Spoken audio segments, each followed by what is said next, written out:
अस्सलाम वालेकुम मेरे भाइयों और बहनों। क्या करते हैं हमारे वर्कर भाई, हमारे लेबर भाई काम करते हैं। तो गाइज़, आपने टाइटल और थंबनेल में बिल्कुल सच पढ़ा है। अगर आपकी बेसिक सैलरी 1200 दिरहम से कम है तो आपको ये नियम, ये अपडेट, ये खबर जानना बेहद ज़रूरी है। 3 इम्पोर्टेंट अपडेट सामने आ रही है। तीनों अपडेट के ऊपर आपसे बात करने वाला हूँ। 2-3 मिनट का वीडियो है, लास्ट तक ज़रूर देखना ताकि आपको पूरी जानकारी मिले। क्योंकि यूएई से रिलेटेड कोई भी अपडेट आता है, कोई भी न्यूज़ आता है, मैं अपने चैनल पर आपके लिए डालते रहता हूँ ताकि आप लोग सतर्क रहें, सावधान रहें। और प्लीज़ एक वर्कर के नाते ये वीडियो ज़्यादा से ज़्यादा हर एक सोशल मीडिया पे शेयर कर देना। अपने टिकटॉक पे शेयर कर सकते हो, आप फेसबुक पे शेयर कर सकते हो, इंस्टाग्राम पे शेयर कर सकते हो, ताकि लोगों को इसके बारे में इंफॉर्मेशन मिले।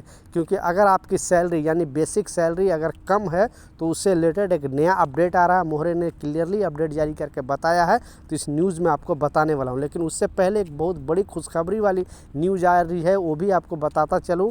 क्योंकि गवर्नमेंट ने क्लियरली जो प्राइवेट सेक्टर में काम करते हैं, आप छोटी कंपनी में हो, बड़ी कंपनी में, कंस्ट्रक्शन फील्ड में काम कर रहे हो, या होटल में काम कर रहे हो, या कोई भी दुकान में काम कर रहे हो, तो गवर्नमेंट ने क्लियरली ये अपडेट जारी करके बता दिया है कि 5 जून से लेकर 8 जून तक, यानी 5 तारीख से लेकर 8 तारीख तक लगभग 4 दिन यानी 4 डे का हॉलीडे का ऐलान किया गया है। ये बकरीद के मौके पर यानी ईद उल अधा के मौके पर गवर्नमेंट की तरफ से जो प्राइवेट सेक्टर में काम करने वाले लोग हैं उनको 4 दिन की छुट्टी मिलेगी, और जो पब्लिक सेक्टर यानी गवर्नमेंट सेक्टर में जो काम करने वाले लोग हैं उनको 5 दिन की छुट्टी मिलेगी। यानी सोमवार तक उनको छुट्टी मिलेगी और वर्कर को संडे तक छुट्टी मिलेगी। यानी 5 जून से 8 जून तक छुट्टी मिलेगी। और अगर इस बीच में बहुत सारे कंपनी को इमरजेंसी कुछ सिचुएशन आ जाता है, काम रहता है, तो अगर आपसे काम कराती है और आप काम कम करने के लिए एग्री हो, तो उस कंडीशन में ये पेड हॉलीडे है। इसका मतलब है कि उसको आपको अलग से 1.5 ओवर टाइम मिलेगा। यानी 1 घंटा काम करोगे तो 1.5 घंटे का पैसा मिलेगा। ये मोहरे ने क्लियरली अपडेट जारी करके बता दिया है। तो आपकी कंपनी जो भी गवर्नमेंट छुट्टी ऐलान करती है वो देती है कि नहीं, नीचे कमेंट सेक्शन में ज़रूर बताना। क्योंकि गवर्नमेंट ने क्लियरली बता दिया है सारे वर्करों को। तो प्लीज़ इस वीडियो को ज़रूर हर एक लोगों तक शेयर कर दे ताकि उनका भी राइट जो है उनको मिल सके। तो इस चीज़ का लाजिम ख्याल रखें। दूसरा जो इम्पोर्टेंट अपडेट है वो भी बहुत बड़ी खबर सामने आ रही है, और इस खबर में बताया जा रहा है कि अगर आप यहाँ यूएई के अंदर फर्स्ट टाइम आ रहे हो तो सारा जो काम धाम है, जब भी आप काम स्टार्ट करते हो तो सारा सिस्टम जो देने का जो जिम्मेवारी है वो कंपनी को बताया गया है। यानी आपका वीज़ा से रिलेटेड, आपको इमरेत आईडी से रिलेटेड, आपको ट्रांसपोर्टिंग, आपको रहने का, खाने का, हर एक चीज़ प्रोवाइड कराना ये कंपनी की जिम्मेवारी है। और इसमें बताया जा रहा है कि जो अगर कंपनी नहीं प्रोवाइड कराएगी, यानी आपका जो ओवरऑल है, जैसे सेफ्टी शू हो गया, हेलमेट हो गया, जो भी कंस्ट्रक्शन फील्ड में काम करते हैं, और भी जो भी आपको काम करने के लिए चाहिए, सारा ये कंपनी की जिम्मेवारी है कि उसे प्रोवाइड करा कर दे। अगर प्रोवाइड नहीं करा रही है, आपका एग्रीमेंट में लिखा हुआ है, तो आप लाजिम कंप्लेन कर सकते हो 80084 पे। ये गवर्नमेंट यानी मोहरे का कहना है। तो इस चीज़ का लाजिम ख्याल रखें, क्योंकि बहुत सारे कंपनी क्या करती है, उस वर्कर को खुद बोलती है कि आप अपने पैसे से ये सब चीज़ खरीदो। तो ऐसा नहीं है, सारा चीज़ ये जो देने का जिम्मेवारी है वो कंपनी का है। लास्ट जो सबसे इम्पोर्टेंट अपडेट है वो भी बहुत बड़ी अपडेट है, और इस अपडेट में जो बताया जा रहा है आपने बिल्कुल सच पढ़ा है।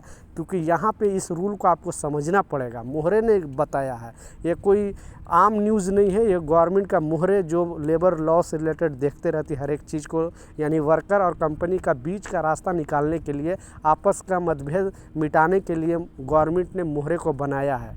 अगर आपको कोई तकलीफ़ होगा तो आप मोहरे में कंप्लेन कर सकते हो, कंपनी को कोई तकलीफ़ होगा आपसे तो वो मोहरे में कंप्लेन कर सकता है। और वो दोनों का जो एग्रीमेंट पेपर वहाँ पे होता है, उस एग्रीमेंट पेपर के हिसाब से वो डिसीजन लेगा। आपसे भी बात करेगा, कंपनी से भी बात करेगा, मोहरे का जो टीम है। तो इस अपडेट में जो बताया जा रहा है, अगर बेसिक सैलरी आपका कम है, एग्जाम्पल के तौर पे मैं बताया 1200 दिरहम से अगर आपका कम है, तो गवर्नमेंट ने कुछ बात का ख्याल रखने के लिए बोला है।